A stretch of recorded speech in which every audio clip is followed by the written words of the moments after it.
दोस्तों ये दौर था साल 1800 का। इस दौर में मुगलिया सल्तनत कमजोर पड़ती दिख रही थी और अंग्रेज भारत में अपनी जड़ों को मजबूत कर चुके थे। ईस्ट इंडिया कंपनी भारत में कई जगह अपना डेरा डाल चुकी थी और देखते ही देखते 1800 के दौर तक अंग्रेजों का भारत पर पूरी तरह से कब्जा हो चुका था। लेकिन क्या आपने कभी सोचा है कि उस टाइम लोगों की क्या जिंदगी हुआ करती थी? आखिर 1800 के दौर में भारत में किस तरह से लोग रहा करते थे? तो चलिए आज की इस वीडियो रिपोर्ट में 1800 के दौर के भारत का विश्लेषण करते हैं। हेलो दोस्तों, मैं हूं आपका दोस्त सुरेश सांचोरी और आप हिस्ट्री टेलीविजन यूट्यूब चैनल देख रहे हैं। दोस्तों ये इतिहास का एक ऐसा दौर था जहां पर टेक्नोलॉजी का नामो निशान नहीं था। आज जहां हमारे पास कदम कदम पर टेक्नोलॉजी का पहरा है, लेकिन इस दौर में लोगों का जीवन बिल्कुल सादगी भरा था और ज्यादातर लोगों के घर घास फूस और मिट्टी के बने हुआ करते थे। लेकिन उन कच्चे घरों में भी लोग आज के युग से ज्यादा शांति से रहा करते थे और लोगों का जीवन बहुत ही सुकून भरा था। उस टाइम लोगों में भाईचारे की भावना ज्यादा थी और आज से ज्यादा उस वक्त के लोग हेल्पफुल हुआ करते थे और ज्यादातर गाँवों में उस वक्त बुजुर्गों की चला करती थी। अगर कोई बुजुर्ग कह दे तो वह बात फाइनल होती थी। बात करें उस वक्त के पहनावे की तो उस वक्त लोग धोती और गमछा पहना करते थे और छोटे बच्चे ज्यादातर नेकर पहना करते थे और कुछ लोग धोती कुर्ता भी पहन लिया करते थे। हालांकि अंग्रेजों के आगमन के बाद धीरे धीरे पश्चिमी देशों का पहनावा भारत में धीरे धीरे हावी होने लगा। ये तस्वीर साल 1875 की है जिसमें जनजातीय कबीले के लोगों को देखा जा सकता है। इस तस्वीर में आप उस वक्त के लोगों के रहन सहन का अंदाजा लगा सकते हैं। इस दौर में यातायात के रूप में अगर कोई साधन था तो वह बैलगाड़ी ही इस्तेमाल की जाती थी। बैलों के जरिए ही खेतों को जोता जाता था और भारत के ज्यादातर लोग उस वक्त कृषि पर ही डिपेंड थे, जिस वजह से ज्यादातर लोगों की दिनचर्या यही बनी रहती थी कि पूरे दिन खेतों में हार्डवर्किंग करने के बाद शाम को थक हार कर जल्दी ही सो जाते थे। थकान की वजह से नींद भी बहुत जल्द आ जाती थी। हालांकि कुछ लोग पशुपालन भी किया करते थे ताकि अपना गुजारा चलाया जा सके।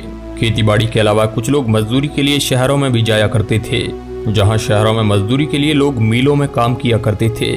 लेकिन वहां भी उन्हें हार्ड तोड़ मेहनत करनी पड़ती थी और उसके बदले उनको बहुत ही कम मजदूरी दी जाती थी, वह भी कुछ आनों की एवज में मिलती थी। आज जहां फैक्ट्री में बड़ी बड़ी मशीनों से काम किया जाता है, लेकिन आज से 200 साल पहले यह सारा काम खुद हाथों से ही करना पड़ता था, जो कि बहुत ही ज्यादा मेहनत का काम था।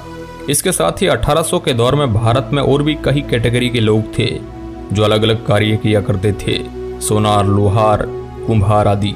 इस समय भारत के ज्यादातर लोग गांवों में रहा करते थे, शहर बहुत ही कम हुआ करते थे।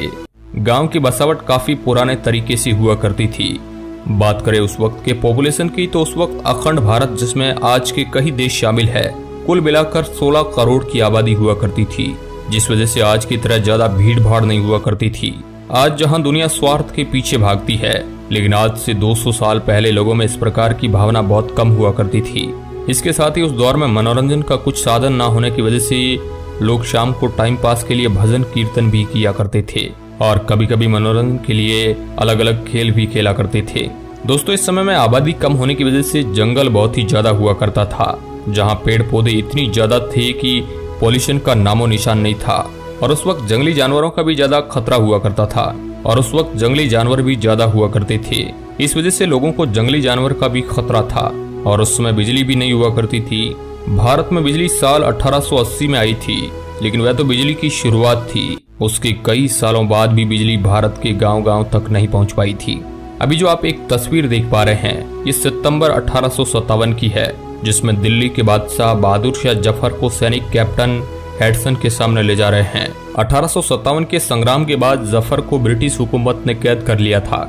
इतिहास के इस दौर में खान पान बहुत ही हेल्दी हुआ करता था, इसलिए लोगों का शारीरिक स्वास्थ्य काफी अच्छा रहता था। इसका अंदाजा आप इस बात से भी लगा सकते हैं कि आज जो काम मशीनों से किया जा रहा है, वह काम इस दौर में इंसान किया करते थे। एक तरफ उस दौर में गरीबी ज्यादा हुआ करती थी और ऊपर से अंग्रेज सरकार और बिचौलिए किसानों से कर लिया करते थे, इसलिए कई किसानों की दशा उस वक्त खराब थी। आज जहां हम बहुत ही आसानी से अपनी ख्वाहिशें पूरी कर लेते हैं, लेकिन 1800 के दौर में भारत में ऐसी ख्वाहिशें बहुत ही कम लोगों को पूरी हो पाती थी और ये उन लोगों की होती थी जो बहुत ज्यादा रईस होते थे। बात करें उस वक्त के एजुकेशन की तो डाटा की माने तो उस वक्त 10% लोग ही पढ़े लिखे हुआ करते थे। एक ये बात जानकर आपको हैरानी होगी कि उस वक्त लोग कुछ वस्तु खरीदने के लिए पैसों के बजाय उसके बदले कुछ वस्तु देकर ही खरीद लिया करते थे। हालांकि महंगाई उस वक्त इतनी नहीं हुआ करती थी, लेकिन अगर किसी व्यक्ति को कुछ खरीदना है तो वो अपनी कोई वस्तु देकर उसके बदले कुछ भी धान अनाज खरीद सकता था। तो दोस्तों, ये था 1800 के दौर का भारत। कैसा लगा हमें कमेंट के माध्यम से आप